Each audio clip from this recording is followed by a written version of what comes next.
Flinders Park thriller. Previous night's win over Geelong took nothing off Illawarra's polish.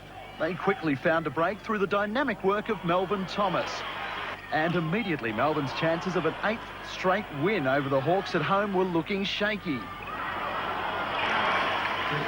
The Tigers were struggling to break through the Hawks' drilled defence. Gaze eventually cracked it, but found it easier to work from three-point range as the Tigers battled to stay with Illawarra, down 17-26 at the first buzzer.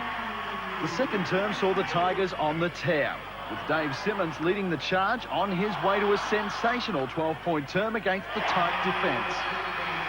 Midway through the quarter, Leonard Copeland landed a score-levelling three-pointer.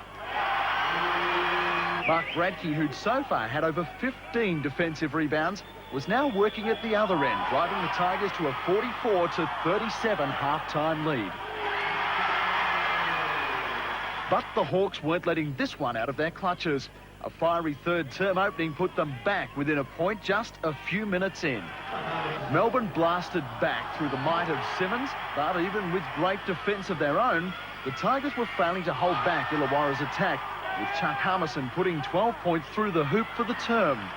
Even with the Gaze and Copeland show just starting, Illawarra outscored the Tigers 34-2 period to be up by 5 points.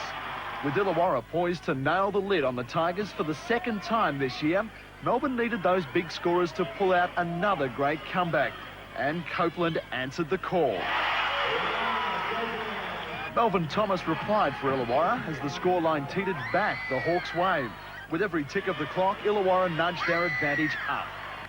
The Tigers were under pressure when, with just 30 seconds on the clock, Copeland landed a three to even the scoreline again and send the match into overtime.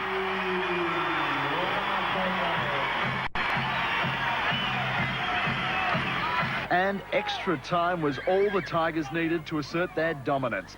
Andrew Gaze was cool and precise in leading his side to a 10-point win. Can the Tigers come back from anywhere?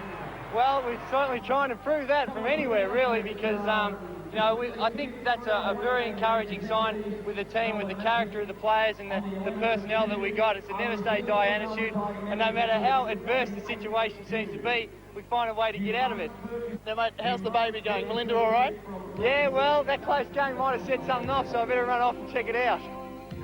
You're due in a couple of days, Andrew. Will you stop doing that to the lady, please? Andrew Gaze had 9 assists, 6 boards, 4 steals and a block.